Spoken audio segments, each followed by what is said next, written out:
Because ulama of Quran have mentioned that these surahs are Meccan surahs in general. And the Meccan period was a period of difficulty, of hardship. So these surahs were sent down to the Prophet ﷺ to give him this image, this imagery. Look at the people that came before. Look at the messengers who came before you. قَدْ كُذِّبُوا, they were denied, they were rejected, they were oppressed. And as ulama mentioned, inside these surahs, it's not about mass numbers. That's what some of us that we think that da'wah is based upon numbers, or in today's language about likes and dislikes, or what viewership is. Even the viewership, go and study what viewership is, that after 30 seconds, 45 seconds, 1 minute, people have clicked off a video. They've gone off the video. So 1 million views doesn't really mean much. And even 1 million views inside the Islamic world isn't much. Because if you compare it to what is really taking place. Because sometimes in studying hadith, we may click to search a certain hadith. Just type up certain letters, ha, meme, something to find a hadith. And what comes up? You find sometimes an Arab song comes up. Just one song of many songs, which has hit 450 million views. That's the real world that we're facing. We get all full of ourselves that da'wah is spreading and people are turning towards Islam. That's the real world. And some non-Muslim songs have hit billions. Billions of viewership that have hit. That's the real world. So it's not about viewership. It's not about how many people are out there. It's about the quality of what we're preaching to people and what's being delivered to the people. The quality of change. That's what the da'wah is. Da'wah is change. Da'wah isn't entertainment that some of us may think week in and week out. It's about what impact does the da'wah have upon my life? What impact does the Quran have on my life?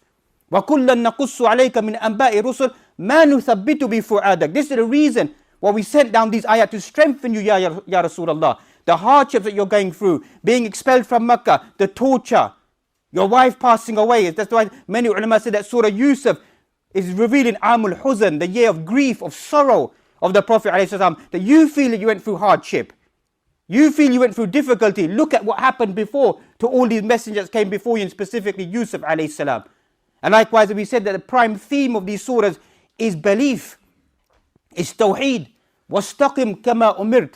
Remain steadfast as you've been told to do so. There's no shortcut to paradise. There's no shortcut to glory. There's no shortcut to conquering the world. We're not here to conquer the world. We're not here to build empires. We're here to build legacies. That's where the Muslim Ummah fell short. Read history. When we try to build empires, we try to build palaces, we try to build an entourage, we try to build people who look for us and give respect to us. Read history. It all collapsed. But when you follow the path of building a legacy, it remains. مَا عِنْدَكُمْ يَنْفَدْ وَمَا عِنْدَ اللَّهِ بَاقٍ. What is with you, it perishes. It comes to an end. What remains with Allah, it remains there. So look at the companions. Look at their vision. Look at their life. Look at what they wanted to achieve. They weren't worried about this world and this journey. Rather, as we're going to touch on, they used to weep. They used to weep. If the world was given to them, they used to weep that maybe we've been given glad tidings in this world. We're not going to be given the akhirah. Whereas we as a Muslim Ummah, the opposite. We're more and more just searching for this dunya. Searching contentment, peace, tranquility, whatever it may be, status inside this dunya, and lost the goal, lost the vision. As we find, وَاسْتَقِمْ كَمَا أُمِرْتَ. Remain steadfast to be told to do so. It's primarily upon tawheed, upon belief in Allah subhanahu wa ta'ala. And that's this surah begins. أَلَّا تَعْبُدُوا إِلَّا اللَّهِ. This surah begins by saying, only worship Allah subhanahu wa ta'ala. And the surah ends by highlighting, فَعْبُدْهُ وَتَوَكَّلْ عَلَيْهِ. Worship only Allah subhanahu wa ta'ala and place your trust upon Him. And here it should be a lesson about what is tawheed. Tawheed isn't just reading through scriptures as some of us that we think. Read the ayat inside the Quran. What they highlight, what real belief is. Allah highlights inside Surah Al-An'am, the beginning, descriptive nature of the believing individuals. الَّذِينَ إِذَا ذُكِرَ اللَّهُ وَجِلَتْ قُلُوبُهُم. When they remember Allah, their hearts begin to quiver. وَإِذَا تُلِيَتْ عَلَيْهِمْ آيَاتُ زَادَتْهُمْ إِيمَانًا. When ayat are recited upon them, it increases them in iman. Many of us, we marvel at that. We want to be those believers. But many of us fail to understand what does Allah subhanahu wa ta'ala say next. وَعَلَى رَبِّهِمْ يَتَوَكَّلُونَ. They place their trust in or upon Allah subhanahu wa ta'ala. That's what real tawheed is. That's what real belief is. That this world Muslim Ummah is facing at the moment. It's not textbook. It's not textbook. It's not weeping about the Quran.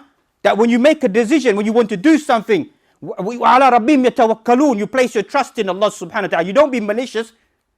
You don't be malicious to anyone or any society, but you have that deep conviction that if I'm following the path of Allah subhanahu wa ta'ala, there is going to be nusra.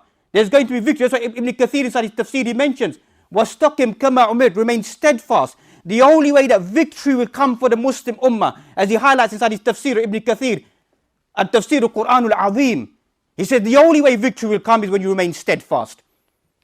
That's the way, that's the path of success. There's no other path of success. There's no path of the dunya that will give us success. It's remain steadfast upon your deen, upon your belief, upon your conviction, upon your actions. You remain steadfast upon that you know you're going to meet Allah subhanahu wa ta'ala.